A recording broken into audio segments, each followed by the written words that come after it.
మీ అందరికీ తెలియదు ఏంటంటే నేను రాజు గారిని నేను అంకుల్ అని పిలుస్తాను. ఎందుకంటే నేను 8th 9th క్లాస్ ఉన్నప్పుడు మా నాన్నగారు రాజుగారు కలిసి సినిమాలు చేసేవాళ్ళు. అలా చేసిన ఒక సినిమా తొలి ప్రేమ.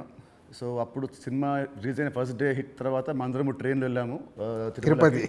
అప్పుడు అక్కడ మా ఇద్దరు కొంచెం బాండ్ ఏర్పడింది.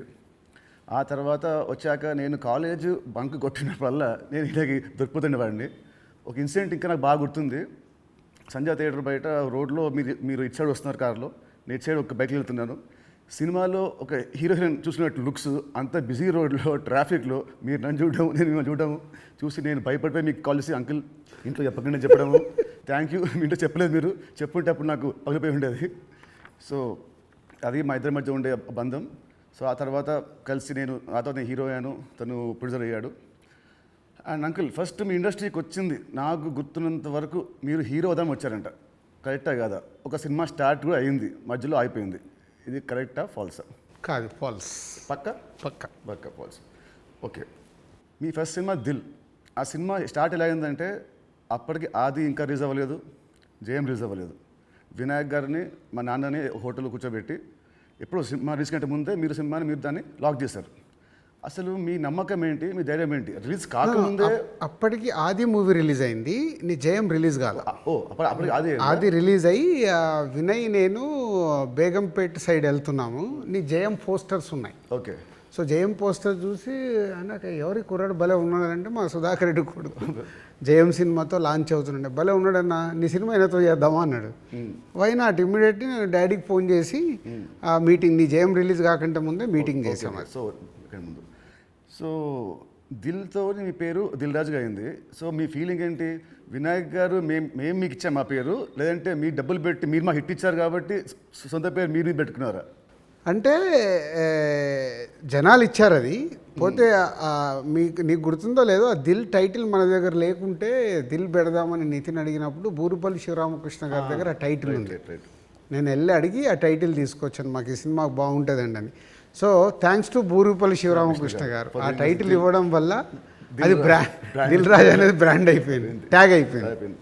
సో ఇప్పుడు మీరు ఎస్విసితో పాటు లార్వేన్ ఏ company, Dil Raju productions, Dil Raju dreams, ఇలా మీ బయోపిక్ తగ్గట్టు కంటెంట్ని బాగా గట్టిగా చేస్తున్నారు.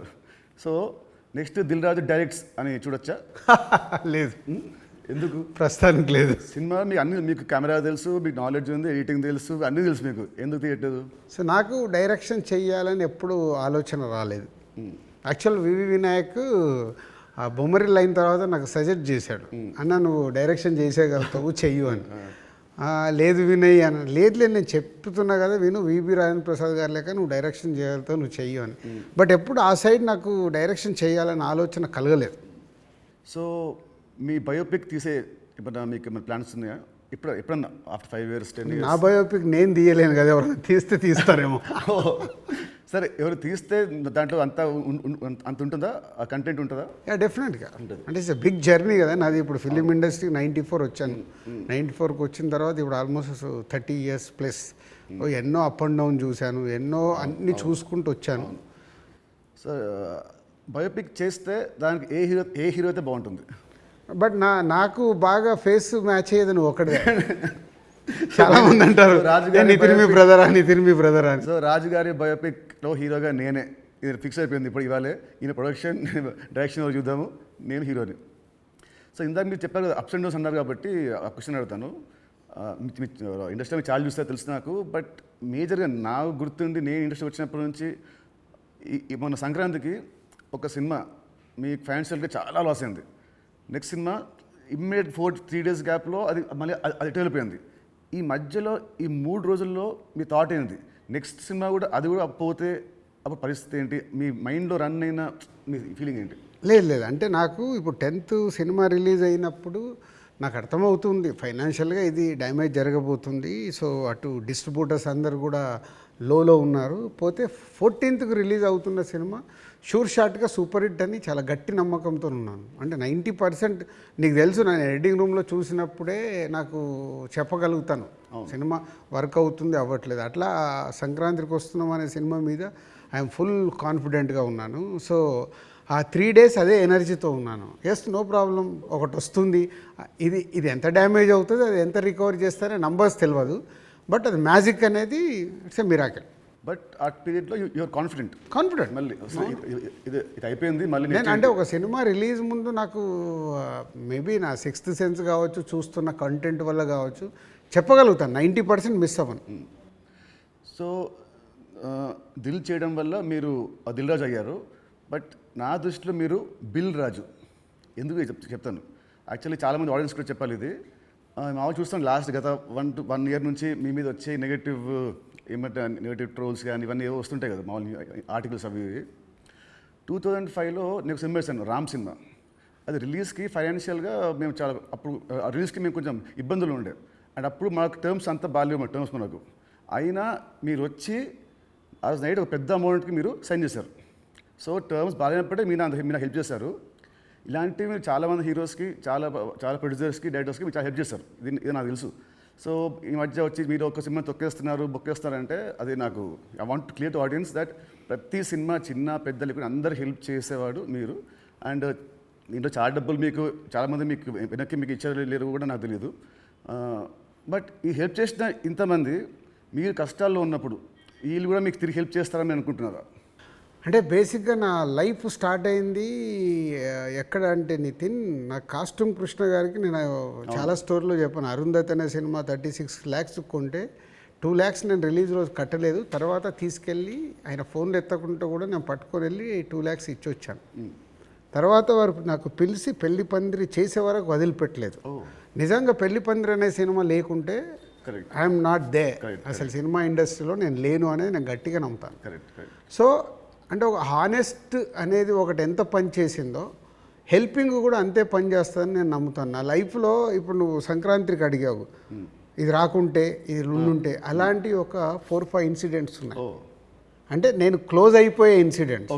ఇప్పుడు అసలు సంక్రాంతికి వస్తున్నాము, రాకున్నా మాకేం కాదు, ఎందుకంటే ఆల్రెడీ ఎస్టాబ్లిష్ అయిపోయి ఉన్నాం. ఫైనాన్షియల్ డ్యామేజ్ వరకు 2 ప్రాపర్టీలు అమ్మేసి ముందుకు వెళ్ళిపోతాం, అది పెద్ద విషయం కాదు. కానీ నేను నార్మల్గా ఉన్నప్పుడు కూడా ఇలాంటి ఇన్సిడెంట్స్లోకి వెళ్ళి నేను దాటుకుంటూ వచ్చాను. అంటే అది ఎప్పుడు అదే నేను నమ్మేది, వెన్ వీఆర్ హెల్ప్కు మనం ముందుంటామో మన కష్టం వచ్చినప్పుడు భగవంతుడే తిరిగి ఇస్తాడని. అది నా లైఫ్లో 3-4 ఇన్సిడెంట్ నాకు సినిమా ఫీల్డ్లో జరిగాయి. దిల్ మీద చేసినప్పుడు ఆ రోజుల్లో ఇట్ వాజ్ ఆ రోజు సినిమాకి ఖర్చు మీరు బాగా పెట్టారు. ఆ రోజు బాగా పెట్టారు. అండ్ అందుకే అప్పటికి మన వినాయక్ గారికి ముందు సినిమా కూడా అంత ఆడలేదు, బట్ స్టిల్ మీరు ఖర్చు బాగా పెట్టారు. ఆ సినిమా హిట్ అయింది, దాంతో మీ లైఫ్ మారిపోయింది. ఇప్పుడు తమ్ముడు సినిమాకు ఒక రిఫరెన్స్ లేకుండా కూడా మీరు సినిమాని ఇంత ఖర్చు పెట్టారు. దీని మీద నమ్మకం, కథ మీద నమ్మకమా, డైరెక్టర్ మీద నమ్మకమా, ఆర్ ఈ తమ్ముడు సినిమా మీకేం తెస్తుంది? పేరు తెస్తుందా, డబ్బు తెస్తుందా? అంటే ఈ సినిమాకు బేసిక్గా నేను క్రెడిట్స్ ఇచ్చేది డైరెక్టర్కే. ఎందుకంటే ఎంసీఏ అండ్ వకీల్ సాబ్ తర్వాత ఆయన రాసుకున్న కథని ఇప్పుడు ఉన్న సినారియోలో అంటే ప్రేక్షకుల్ని థియేటర్కి తీసుకొచ్చి ఒక ఎక్స్పీరియన్స్ ఇవ్వాలని ఏదైతే చూశాడో, అందుకే నువ్వు కూడా షూటింగ్లో చూసినావు, ఆయన తీసుకుంటూ వెళ్తుంటే నేను ఎప్పుడు ఆపలా. ఒక డైరెక్టర్ ఏమో అడుగుతున్నాడు, ఎలా అచీవ్ చేయాలి, అది అచీవ్ చేయండి అని చెప్పా. అది అయిపోయిన తర్వాత నేను ఎప్పుడైతే యావిడ్ రూమ్లో సినిమా చూసుకున్నానో అప్పుడు నాకు అది ఎస్, వేణు అడిగింది ఇచ్చాను కాబట్టి ఆయన ఈ సినిమాని ఇవ్వగలుగుతున్నాడని. ఈవెన్ రాత్రి ఇప్పుడు నువ్వు ఒక భయంలో ఉన్నావు, ఎందుకంటే మనం లోలో ఉన్నప్పుడు చాలా భయంలో ఉంటాం. నేను అవన్నీ చూసేసాను. నైట్ నువ్వు నాకు ఫోన్ చేసి ఒక రీల్ చూసేసి ఒక ఎగ్జైట్మెంట్తో ఫోన్ చేసావు. ఎందుకు? అది ఇప్పుడు మనం చూస్తున్నాం, ఒక సినిమా ఇలా షేప్ అయింది, సౌండ్తో ఇలా చూసినప్పుడు ఇలా ఉంది, ఒకటి ఉంటుంది కదా, అదే ఎగ్జైట్మెంట్. అదే నన్ను తమ్ముడికి ఎంతైనా ఆలోచించకుండా డైరెక్టర్ అడిగినట్టు చేయమని చెప్పాను. అండ్ దిల్ అప్పుడు కానీ లేదా మన లాస్ట్ సినిమా శ్రీనివాస్ కళ్యాణ్ కానీ మీరు షూటింగ్కి మీరు ఆల్మోస్ట్ ఎవ్రీడే వచ్చేవారు. ఈ సినిమాకి మీరు ఉట్టి 2 సార్లు వచ్చారు, అది కూడా గంట సేపు. ఎందుకు? డైరెక్టర్ మీద నమ్మకమా, లేదా మీరు బిజీగా ఉండి మీరు మా సినిమాని మీరు పట్టించుకోలేదా? అంటే 2 things. ఇప్పుడు అనిల్ రావిపూడి కానీ, వంశీ పైడిపల్లి కానీ, అలాగే ఇప్పుడు శ్రీరామ్ వేణు కానీ, అంటే నాతో వాళ్ళందరికీ big journey, number of movies చేస్తున్నాం. అంటే వాళ్ళ వేవ్ లెంత్ ఏంటో నాకు తెలుసు.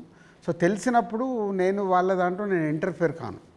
సో నాకు కథ దగ్గర అనిపించింది చెప్తాను, ఎడిటింగ్ రూమ్లో అనిపించిందే చెప్తాను. నాకు ఇలా అనిపిస్తుంది, మీరు చూసుకోండి, ఇలా చెయ్యండి అని నేను చెప్పను వాళ్ళకు. ఎందుకంటే వాళ్ళకి నాకు క్వశ్చన్ వేస్తే దే విల్ అండర్స్టూడ్, అంటే నేను ఏం ఫీల్ అవుతున్నాను ప్రేక్షకుల్లాగాని.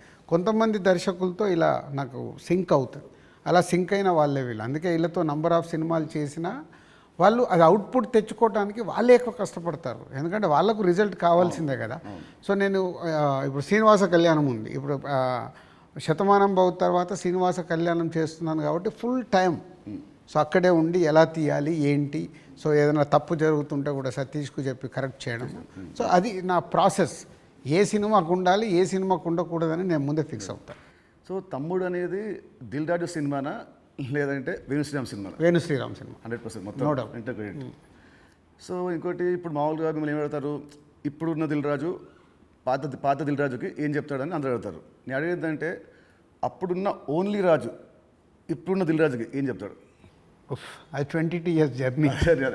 అంటే అంటే సినిమా అంటే దిల్లు సినిమా నీకు మనకు అండర్ ప్రొడక్షన్లో ఉన్నప్పుడు షూట్ జరుగుతున్నప్పుడు నీకు దుబాయ్లో సాంగ్ చేస్తుంటే సడన్గా బైక్ స్కిడ్ అయ్యి నీ కాలు పైన పడింది. కాలు పైన పడితే మధ్యాహ్నంకి వెళ్ళి షూటింగ్ ఆపేసాం. అది నాకు ఫస్ట్ ఫిలిం. షూటింగ్ ఆపేసిన తర్వాత చిన్న నీకు ఎయిర్లైన్ ఫ్రాక్చర్. వినాయక్ ఇక్కడ ఉన్నాడు, నెక్స్ట్ ఠాగూర్ సినిమాలో బిజీగా ఉన్నాడు. అన్న మీరు వెళ్ళి సాంగ్స్ తీసుకొని రండి అన్నాడు. నీకు ఎయిర్లైన్ ఫ్రాక్చర్ అయ్యి మన హోటల్కి వెళ్ళిన తర్వాత ఇంకా మనం నెక్స్ట్ డే షూటింగ్ చేయడానికి స్కోప్ లేదు, ప్యాకప్, అందరు రిటర్న్ వెళ్ళిపోవాలి. సో అప్పుడు లక్ష్మణ్ అంకులు శిరీష్ అంకులు టెన్షన్లో ఉన్నారు, నేనేమో వెళ్ళిపోయి పడుకున్నాను.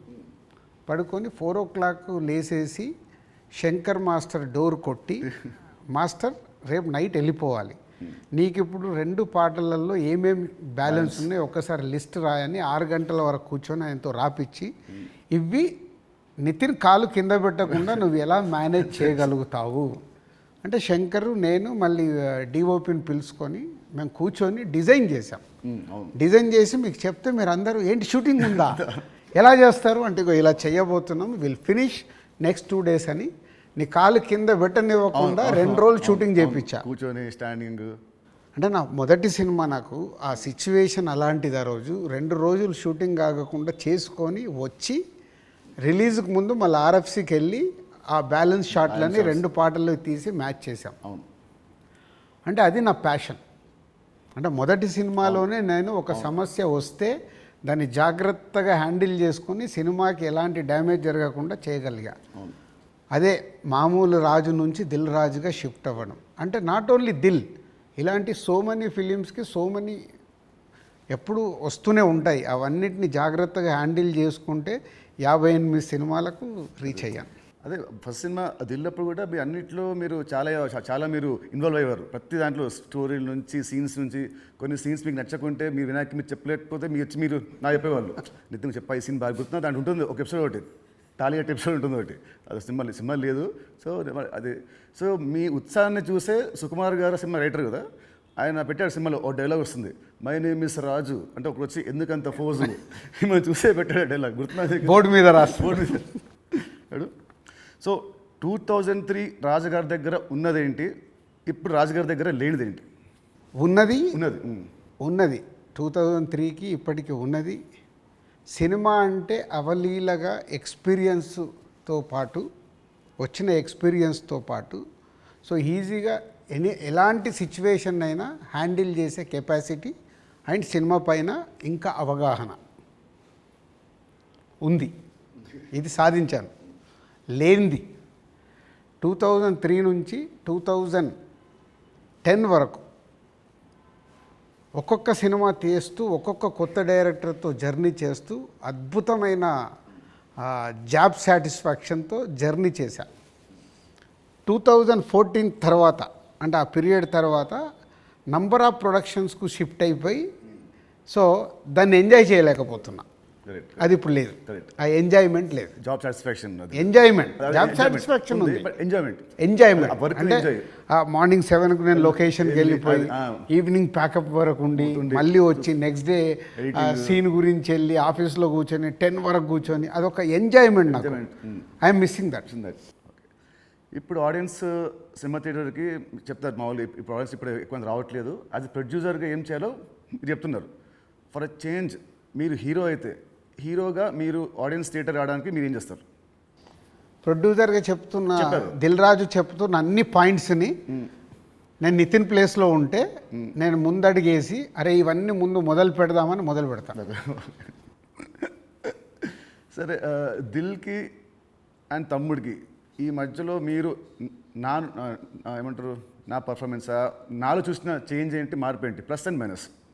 ప్లస్లు చాలా నువ్వు అప్పటికి ఇప్పటికీ ఏంది న్యాచురల్గా ఒక 22-23 ఇయర్స్ నువ్వు యాజ్ యాక్టర్గా ఇక్కడ వరకు జర్నీ చేసావు. అంటే నాకంటే సీనియర్ నువ్వు యాక్చువల్ 1 ఇయర్ సీనియర్. నేను 2003లో ప్రొడ్యూసర్ని అయ్యా, నువ్వు 2002లోనే హీరో అయ్యావు. అంటే నాకంటే 1 ఇయర్ సీనియర్. సో నీకున్నది ఆ ఎక్స్పీరియన్స్ వచ్చింది ప్లస్. సో ఆ ఎక్స్పీరియన్స్తో నేను ఎలా హ్యాండిల్ చేస్తున్నానో థింగ్స్ని హ్యాండిల్ చేయగల కెపాసిటీ వచ్చింది, మేనేజ్ చేయగలిగే కెపాసిటీ లేనిది. అంటే 23 సంవత్సరాలలో నువ్వు అంటే ఇప్పుడు ఒక దిల్ రాజుగా నేను నీకంటే జూనియర్ని 1 ఇయర్ని సాధించుకుంటూ ఒక టాప్లోకి వచ్చా. నితిన్ని నేను అలా ఊహించా.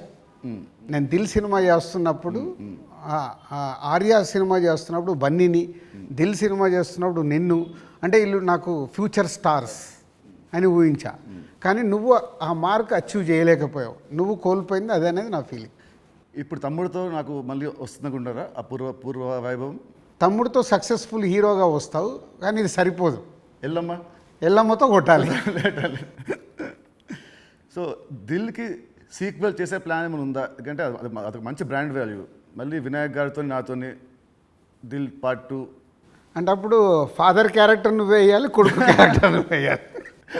ఉంది కదా, ఇలాగ సినిమాలో ఉంది కదా, ఇచ్చాం కదా మనం లీడ్. కరెక్టే, సినిమాలో మనకు లీడ్ ఉంది. సినిమా లీడ్ ఉంటుంది, అది వేసుకొని లాస్ట్ సీన్ అదే ఉంటుంది. ప్రకాష్ రాజ్ గారిది ఫోటో మీదకి వెళ్ళి రివీల్ చేస్తే అలా చేయాలి. అప్పుడు 1 వర్డ్ ఆన్సర్స్ కావాలి.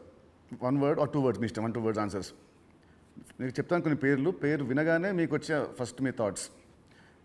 పవన్ కళ్యాణ్ గారు is my star. Mahesh Babu గారు.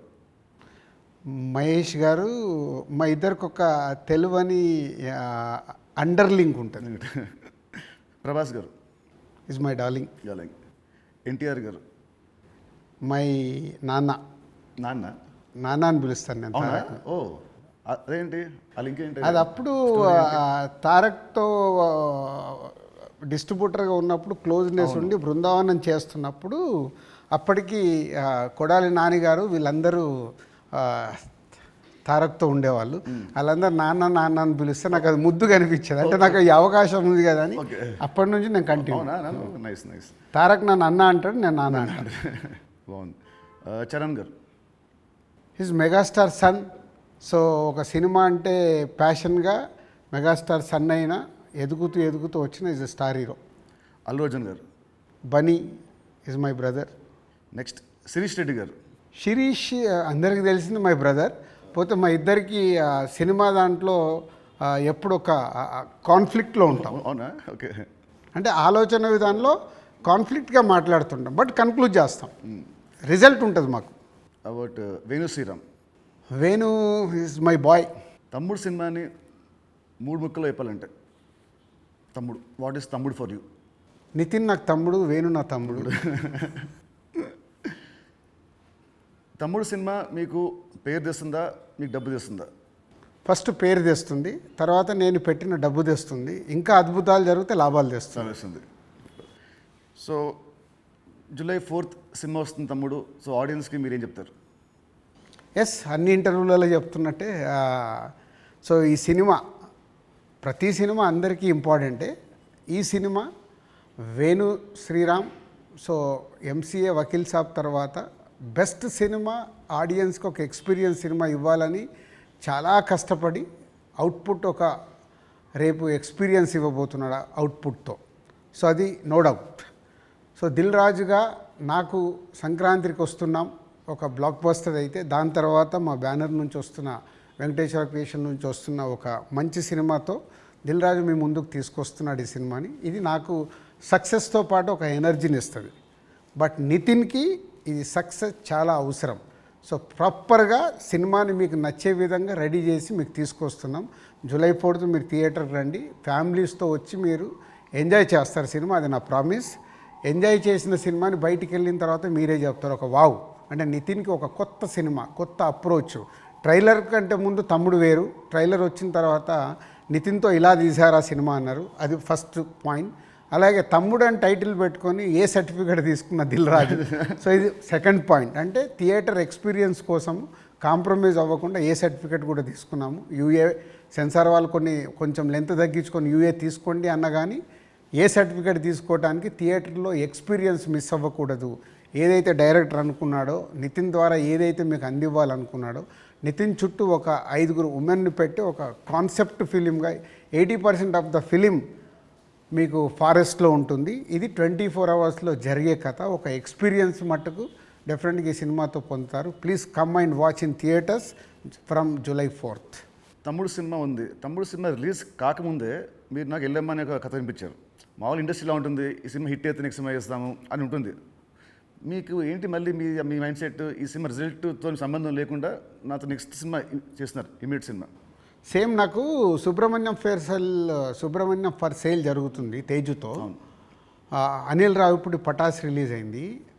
పిలిచి అనిల్ని సినిమా చేస్తా అన్నప్పుడు సుబ్రహ్మణ్యం ఫర్ సేల్లో ఒక సాంగ్ చూపించి ఈ హీరోతో సినిమా చేద్దామని చెప్పా.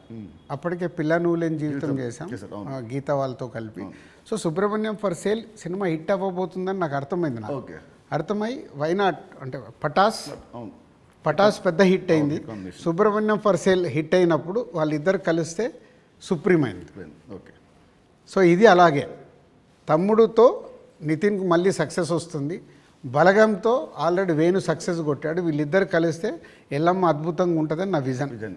ఓకే, మీ విజయం మనస్ఫూర్తిగా అవ్వాలని కోరుకుంటున్నాను. Thank you uncle, thank you so much. Thank you.